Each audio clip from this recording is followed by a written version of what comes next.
নিজেকে নিষ্কলুষ পবিত্র দাবি করতে পারবো না। আমাদের সবার আমল নামার ভিতরে কিছু না কিছু গুনাহ আছে, কথা বলেন ঠিক কিনা?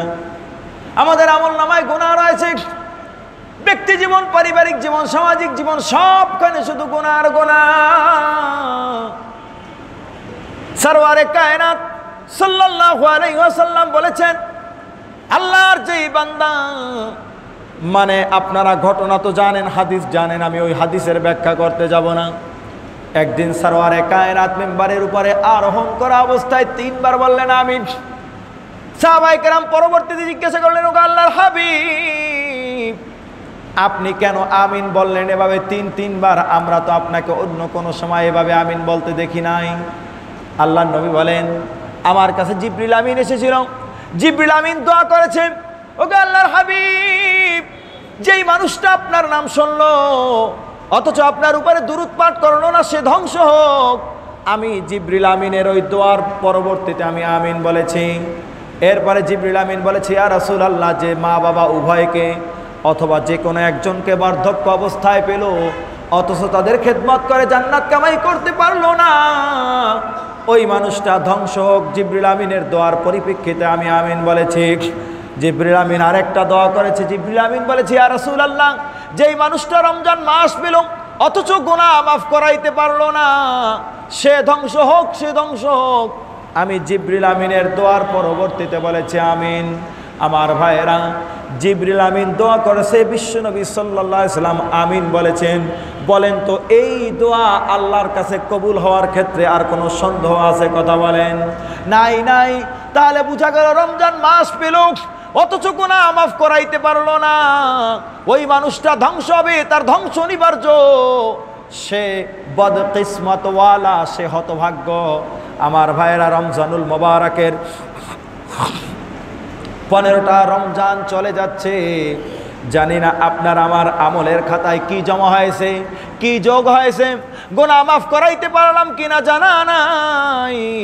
তাহলে আপনি আমি এতটুকু অন্তত নিয়ত করতে পারি, আজকে ইনশাআল্লাহ আলোচনা করব যে বাকি সময় যেই রয়েছে রমজানুল মোবারকে, যতটুকু আপনি আমি হায়াত পাই, গুনাহ মাফ করানোর ফিকির করব। কথা বলেন ঠিক কিনা? অনেক বন্দেগী করলাম, রমজানে রোজা রাখলাম, কিন্তু গুনাহ মাফের কোনো ফিকির হইল না। পূর্বের মতো আপনার আমার গুনার ধারা চলমান আছে। আপনার আমার জন্য ধ্বংস অনিবার্য। কাজের ধ্বংস অনিবার্য বাহ্যিকভাবে তো দেখা যায় খুব ভালো আছে, কিন্তু ধ্বংস কিভাবে? আরে, কোন মানুষের আখিরাত যদি নষ্ট হয়ে যায়, পরকাল যদি নষ্ট হয়ে যায়, আল্লাহর দফতরে যদি তার নাম বদবখতদের কাতারে, দুর্ভাগাদের কাতারে লেখা হয়ে যায়, ওই মানুষের তো ধ্বংস অনিবার্য। ওই মানুষ বাহ্যিকভাবে ধ্বংস না দেখা গেল, বিল আখির ওই মানুষটা ধ্বংসশীলদের কাতারে শামিল। কথা বলেন ঠিক কিনা? এজন্য রমজান মাস আমাদের একটা অন্যতম প্রধান টার্গেট থাকবে, আমরা গুনাহ মাফ করাবো।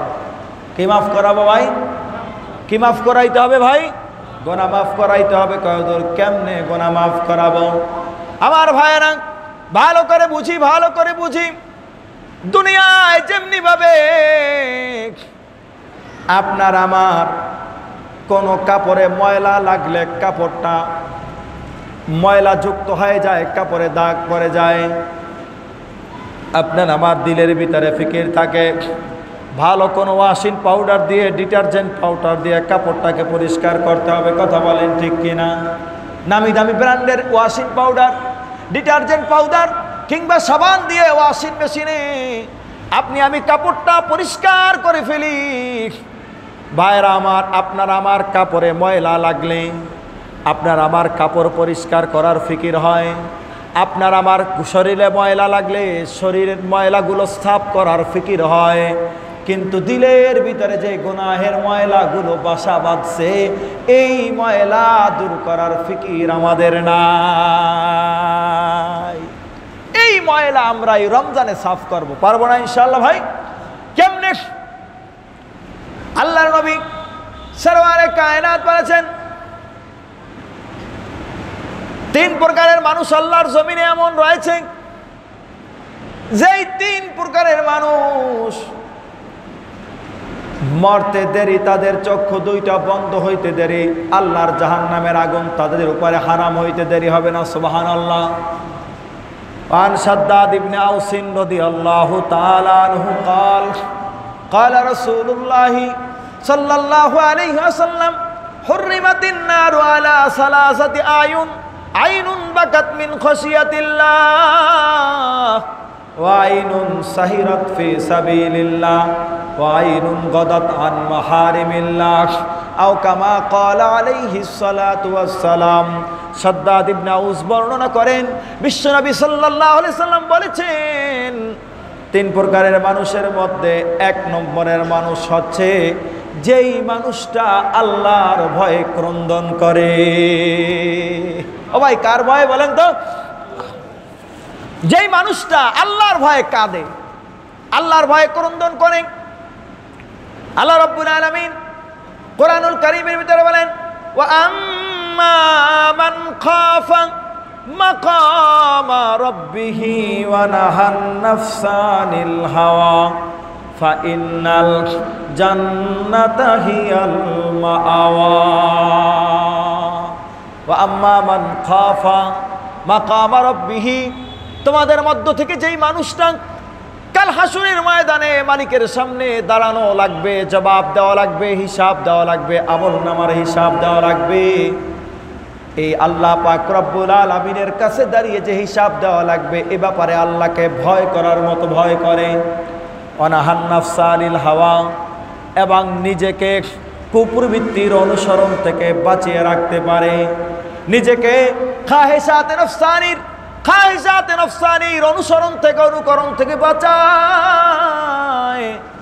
আল্লাহ পাক কোরআনুল কারীমের ভিতরে বলেন, ফাইন্নাল জান্নাতা হিয়াল মাওয়া, আমার ওই বান্দার ঠিকানা হবে জান্নাত। আমার ওই বান্দার ঠিকানা হবে জান্নাত, জান্নাত তার ঠিকানা হবে। আল্লাহ পাক রব্বুল আলামিনকে ভয় করার মতো ভয় করা চাই। আল্লাহ পাকের ভয় যদি দিলের ভিতরে আসে, আপনার আমার দিলগুলো নরম হবে, চক্ষু দিয়া টপ টপ করে পানি পড়বে। আহারে, কোরআনুল কারীমের ভিতরে রয়েছে, পাথরের ভিতরে এমন পাথর রয়েছে যেই পাথরগুলো আল্লাহর ভয়ে খসে পড়ে, যেই পাথরগুলো ফেটে পানি বের হয়।